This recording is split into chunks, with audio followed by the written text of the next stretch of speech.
കലൂർ സ്റ്റേഡിയത്തിൽ പരിപാടി സംഘടിപ്പിച്ചത് സുരക്ഷാ മാനദണ്ഡങ്ങൾ ലംഘിച്ചാണെന്ന ഏറ്റവും പുതിയ വിവരങ്ങൾ എത്തുകയാണ്. സമഗ്ര അന്വേഷണത്തിന് GCDA പരിപാടി സംഘടിപ്പിക്കുന്നതിൽ NOC നൽകിയിട്ടില്ലെന്ന് ഫയർഫോഴ്സും അറിയിച്ചു. സംഘാടകർക്ക് വീഴ്ച ഉണ്ടായാൽ ശക്തമായ നടപടി ഉണ്ടാകുമെന്ന് മന്ത്രി P. രാജീവും അതേ സംബന്ധിച്ച് സൂചിപ്പിച്ചു. അതിൻ്റെ റിപ്പോർട്ട് കൂടി കാണാം. ഉമാ തോമസ് MLA കലൂർ സ്റ്റേഡിയത്തിലെ ഗ്യാലറിയിൽ നിന്ന് വീണ അപകടമുണ്ടായ സംഭവത്തിൽ സംഘാടകർക്ക് ഗുരുതര വീഴ്ചയെന്ന് കണ്ടെത്തൽ. സ്റ്റേജ് നിർമ്മാണത്തിലെ അപാകതയിൽ സംഘാടകർക്കെതിരെ പാലാരിവട്ടം പോലീസ് കേസെടുത്തു. മൃദംഗ മിഷനും സ്റ്റേജ് നിർമ്മിച്ചവർക്കുമെതിരെയാണ് കേസെടുത്തിട്ടുള്ളത്. എല്ലാ സുരക്ഷാ മാനദണ്ഡങ്ങളും പാലിക്കണമെന്ന കരാർ ലംഘിച്ചാണ് സംഘാടകർ പരിപാടി നടത്തിയതെന്ന് GCDA ചെയർമാൻ K. ചന്ദ്രപിള്ള പറഞ്ഞു. സുരക്ഷയുടെയും അതുപോലെ തന്നെ സെക്യൂരിറ്റിയുടെയും കാര്യങ്ങൾ സംഘാടകരുടെ ഉത്തരവാദിത്തമാണെന്ന് കൃത്യമായി തന്നെ നമ്മൾ എഴുതി കൈ കൊടുത്തതാണ്. സ്റ്റേഡിയത്തിന് യാതൊരു തരത്തിലുള്ള സുരക്ഷാ ഭീഷണിയുമില്ല.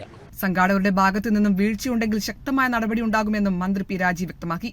ഇന്നലെ സംസാരിച്ചപ്പോൾ നമ്മളിപ്പോൾ അതിൻ്റെ സമയം ഗൗരവമായ ചില പ്രശ്നങ്ങളുണ്ട്. പോലീസ് ഇപ്പോൾ കേസ് രജിസ്റ്റർ ചെയ്തിട്ടുണ്ട്. അപ്പോൾ അത്തരം കാര്യങ്ങൾ പോലീസ് അന്വേഷിക്കുന്നുണ്ട്. ഗൗരവമായിട്ടുള്ള അന്വേഷണം തന്നെ സർക്കാർ ഉദ്ദേശിക്കുന്നുണ്ട്. പോലീസ് ആ അന്വേഷണം തുടരുന്നുണ്ട്. വീഴ്ച ഉണ്ടെങ്കിൽ അവർക്ക് ശക്തമായിട്ടുള്ള നടപടികളും സർക്കാർ സ്വീകരിക്കും. അതേസമയം ഉറപ്പുള്ള ബാരിക്കേഡുകൾ സ്ഥാപിക്കുക എന്ന പ്രാഥമിക സുരക്ഷാ നടപടി പോലും സംഘാടകർ സ്വീകരിച്ചില്ല എന്ന ഫയർഫോഴ്സ് റിപ്പോർട്ടിൽ വ്യക്തമാക്കുന്നു. അതിനിടെ സംഘാടകർക്കെതിരെ ഗുരുതര ആരോപണവുമായി പരിപാടിയിൽ പങ്കെടുത്ത കുട്ടിയുടെ രക്ഷിതാവ് രംഗത്തെത്തി. ഗിന്നസ് റെക്കോർഡ് ലക്ഷ്യമിട്ടുകൊണ്ട് കേരളം നടത്തുന്ന ഒരു പരിപാടി എന്ന നിലയിൽ ആ ഒരു വികാരം ഉൾക്കൊണ്ടുകൊണ്ടാണ് നമ്മുടെ മക്കളെ അതിലേക്ക് വിടുന്നത്. ഡാൻസ് സ്കൂളിൽ നിന്ന് ഗ്രൂപ്പായിട്ട് പോകുന്നവരോട് 3500 രൂപയാണ് വാങ്ങിയത്. രജിസ്ട്രേഷൻ ഫീ ആണെന്നാണ് ഇവർ പറഞ്ഞത്. ഇവർ മൃദംഗനാഥം എന്നാണ് ഈ പരിപാടിയുടെ പേരായിട്ട് പറഞ്ഞത്. പിന്നെ മൃദംഗ വിഷൻ എന്ന് പറയുന്ന ഒരു കാര്യമൊക്കെ ഇന്നലെയാണ് നമ്മുടെ ശ്രദ്ധയിൽപ്പെടുന്നത്. അപകട സ്ഥലത്ത് GCDA എഞ്ചിനീയർമാരും ഫോറൻസിക് വിഭാഗവും പരിശോധന നടത്തി. കൈരളി ന്യൂസ്, കൊച്ചി. തീർച്ചയായും ഇതിൻ്റെ ഏറ്റവും പുതിയ വിവരങ്ങളുമായി ഞങ്ങളുടെ പ്രതിനിധി തിയോഫിൻ കൂടി ചേരുകയാണ്. തിയോഫിൻ, ഇപ്പോൾ നമുക്ക് ലഭിക്കുന്ന വിവരങ്ങൾ അനുസരിച്ച് ഈ സംഘാടകർക്ക് ഈ പരിപാടി നടത്താനുള്ള അനുമതി മാത്രമായിരുന്നു അവിടെ നിന്നും അവർ തേടിയത്. അതായത് സ്റ്റേഡിയത്തിൽ അമിതമായ മറ്റ് ക്രമീകരണങ്ങൾ വരുത്താനുള്ള അവകാശമോ അനുമതിയോ അവർക്കില്ലായിരുന്നു. ഒന്ന്. രണ്ട്, ഇത്രയേറെ ഉയരത്തിൽ, അതായത് 20 അടിയോളം ഉള്ള ഉയരത്തിൽ കസേരകൾ സ്ഥാപിക്കുമ്പോൾ കെട്ടേണ്ട തരത്തിലുള്ള ബാരിക്കേഡുകളോ അല്ലെങ്കിൽ അത്തരം സുരക്ഷാ വേലികളോ ഒന്നും കിട്ടിയിട്ടില്ല. വെറും റിബൺ മാത്രമാണ്. ആ റിബണിൽ പിടിച്ചതുകൊണ്ടാണ് MLA താഴേക്ക് പോയത്. ഇങ്ങനെ ഗുരുതരമായ സംഘാടകരുടെ വീഴ്ച പ്രാഥമിക ഘട്ടത്തിൽ തന്നെ ഇന്നലെ നമ്മുടെ മാധ്യമപ്രവർത്തകരടക്കം ഇത് ബോധ്യപ്പെടുത്തുകയും റിപ്പോർട്ട് ചെയ്യുകയും ചെയ്തതാണ്. ഇങ്ങനെയൊരു സാഹചര്യമുണ്ട്. ഇന്നിപ്പോൾ പുതിയതായി എത്തിയിരിക്കുന്ന തെളിവുകൾ എന്തൊക്കെയാണ്? ഇന്ന് പോലീസ് എടുത്തിരിക്കുന്ന നടപടി എന്തൊക്കെയാണ്? അറസ്റ്റ്, അതുമായി ബന്ധപ്പെട്ട് പിന്നീട് സംഘാടകരിൽ ചിലർ MD അടക്കമുള്ളവർ മുൻകൂർ ജാമ്യം തേടി പോയിരിക്കുന്നു. ഇതടക്കമുള്ള വിവരങ്ങളിലേക്ക് പോയാൽ തിയോഫിൻ.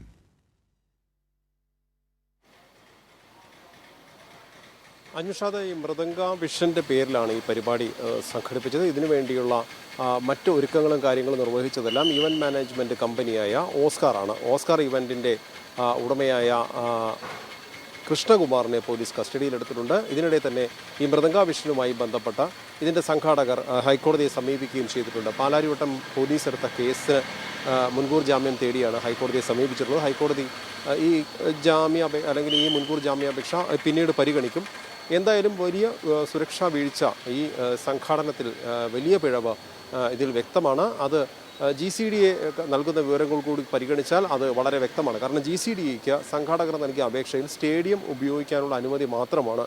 സ്റ്റേഡിയത്തിൽ എന്തെങ്കിലും തരത്തിലുള്ള നിർമ്മാണ പ്രവർത്തനങ്ങൾ നടത്തുന്നുണ്ടെങ്കിൽ അതിന് പോലീസിൻ്റെയും ഫയർഫോഴ്സിൻ്റെയും സുരക്ഷാ അനുമതി നേടിയിരിക്കണം, NOC വാങ്ങിയിരിക്കണം എന്ന GCDA നിബന്ധനയിൽ അത് വ്യക്തമായി തന്നെ അവരോട് പറഞ്ഞിട്ടുള്ളതാണ്. പക്ഷേ അത്തരത്തിലുള്ള കാര്യങ്ങളൊന്നും ഉണ്ടായിട്ടില്ല എന്നതാണ്. ഫയർഫോഴ്സിൽ നിന്നും സുരക്ഷാ NOC അവർക്ക് ലഭിച്ചിട്ടില്ല. അതിനുവേണ്ട ക്രമീകരണങ്ങൾ അവർ നടത്തിയിട്ടില്ല. ഈ സ്റ്റേജ് നിർമ്മാണം നടത്തിയപ്പോൾ പോലും അതുമായി ബന്ധപ്പെട്ട ആ നിർമ്മാണം പൂർത്തിയാക്കി ഫയർഫോഴ്സിനെ അറിയിച്ച് ആ സുരക്ഷാ ക്രമീകരണങ്ങൾ മറ്റെന്തെങ്കിലും ഏർപ്പെടുത്തേണ്ടതുണ്ടെങ്കിൽ അതും വേണം. സുരക്ഷാ അംഗീകാരവും ലഭിക്കേണ്ടതുണ്ട്. NOC ഒന്നും നേടിയിട്ടില്ല. അങ്ങനെയെങ്കിൽ GCDA പറഞ്ഞ നിർദ്ദേശങ്ങളൊന്നും ഇവർ പാലിച്ചിട്ടില്ല എന്ന് വ്യക്തമാണ്. ഇക്കാര്യം GCDA വ്യക്തമാക്കിയിട്ടുള്ളതാണ്. ഇവർ നൽകിയ അപേക്ഷയിൽ സ്റ്റേഡിയം ഉപയോഗിക്കാനുള്ള അനുമതി മാത്രമാണ്. സ്റ്റേഡിയത്തിൽ ഈ മറ്റൊരു സ്റ്റേജ്, ഒരു വേദി പ്രത്യേകം, അതായത് ഗ്യാലറിക്ക് മുകളിൽ, ഗ്യാലറിയുടെ ബാരിക്കേഡിന് മുകളിൽ, അതായത് ഒരു സുരക്ഷാ വേലി, സ്ഥിര സുരക്ഷാ വേലി അവിടെ ഉണ്ട്. അതിന് മുകളിലേക്ക് കയറ്റിയാണ് സ്റ്റേജിൻ്റെ നിർമ്മാണം നടത്തിയത്. അങ്ങനെ വരുമ്പോൾ അതിൻ്റെ ആ ഭാഗത്തൊന്നും താഴേക്ക് വീഴാതിരിക്കാനുള്ള ഒരു ഉറച്ച ഒരു സുരക്ഷാ സംവിധാനം അത് മുള ഉപയോഗിച്ചോ അല്ലെങ്കിൽ മറ്റെന്തെങ്കിലും സംവിധാനങ്ങൾ ഉപയോഗിച്ചോ താഴേക്ക് വീഴാതിരിക്കാൻ ഒരു സുരക്ഷാ ക്രമീകരണങ്ങൾ അവിടെ ഏർപ്പെടുത്തേണ്ടതുണ്ട്. സ്വാഭാവികമായും അത് പ്രഥമ ദൃഷ്ട്യാ തന്നെ നോക്കിയാൽ ആർക്കും മനസ്സിലാക്കാവുന്ന കാര്യമേ ഉള്ളൂ. അതിനൊരു പ്രത്യേക നിബന്ധന ഒരിക്കലും നൽകേണ്ടതില്ല. സംഘാടകർ തനിയെ ചെയ്യേണ്ട ഒരു കാര്യമാണ്. അത്തരത്തിലുള്ളൊരു പ്രാഥമിക സുരക്ഷാ ക്രമീകരണങ്ങൾ പോലും നൽകിയിട്ടില്ല, അവർ ഒരുക്കിയിട്ടില്ല അവിടെ. ഈ 15 അടിക്ക് മേലുള്ള സ്ഥലത്ത് ആ കസേരകൾക്ക് മുന്നിൽ നേരത്തെ, അതായത് സ്ഥിരം കസേരകളുണ്ട് അവിടെ ആ ഗാലറിയിൽ. ആ ഗാലറിക്ക് മുന്നിൽ ഈ കസേരകൾക്ക് മുന്നിലായുള്ള ഒരു സുരക്ഷാ സ്ഥിരം വേലി ഉരുക്കുകൊണ്ടും ഇരുമ്പ് കൊണ്ടും ഒക്കെ നിർമ്മിച്ച ആ പൈപ്പുകൾ മറ്റും ചേർത്തിട്ടുള്ള അല്ലെങ്കിൽ ആ സുരക്ഷാ ക്രമീകരണം നേരത്തെ അവിടെ ഉള്ളതാണ്. അതിന് മുകളിൽ പലകയിട്ടാണ് ഈ സ്റ്റേജ് നിർമ്മാണം നടത്തിയത്. അങ്ങനെ അതിന് മുകളിൽ നിർമ്മിച്ച് ഇതിന് പിന്നിലായി ഒരു വീഡിയോ വാൾ സ്ഥാപിച്ച് ഈ താൽക്കാലികമായി പലകയിട്ട് നിർമ്മിച്ചതിന് മുകളിലാണ് 2 വരി കസേരയും ഇട്ട് ഇരിപ്പിടങ്ങൾ ക്രമീകരിച്ചിരുന്നത്. ആ ഇരിപ്പിടത്തിന് മുന്നിൽ താൽക്കാലികമായി നമുക്കറിയാം പലയിടത്തും നമ്മൾ ഒരു കൗണ്ടറിലോ മറ്റോ ക്യൂ നിൽക്കുമ്പോൾ സൈഡിൽ ഇതാണ് വഴി എന്ന് കാണിക്കാൻ വേണ്ടി മാത്രം 2 ചെറിയ തൂണുകളും റിബണും മാത്രം ഉപയോഗിച്ച് വെക്കുന്ന ഒരു സംവിധാനം, അതൊരു സുരക്ഷാ സംവിധാനമേ അല്ല. അത്തരത്തിലൊരു സാധനം മാത്രമാണ് അവിടെ വെച്ചത്. അതാണ് അതിൽ പിടിക്കുമ്പോഴാണ് വീണു പോകുന്നത് MLA.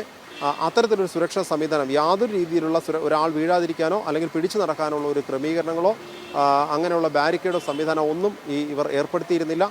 2 തരത്തിൽ വീഴ്ചയുണ്ട്. ഒന്ന്, പ്രത്യേക അനുമതി അല്ലെങ്കിൽ പോലും ഏതൊരു രീതിയിലും ഉയരത്തിലൊരു സംവിധാനം, ആളുകൾക്ക് നിൽക്കാനുള്ള സംവിധാനം ഏർപ്പെടുത്തുമ്പോൾ അതിന് വേണ്ട ബാരിക്കേഡ് സംവിധാനം, എന്തായാലും ഉറപ്പുള്ള ബാരിക്കേഡ് സംവിധാനം ഏർപ്പെടുത്തണം. അതൊരു പ്രാഥമികമായി തന്നെ ആർക്കും അറിഞ്ഞിരിക്കേണ്ട കാര്യമേ ഉള്ളൂ. അത്തരത്തിലൊരു സുരക്ഷാ വീഴ്ച വലുതായിട്ടുണ്ട്.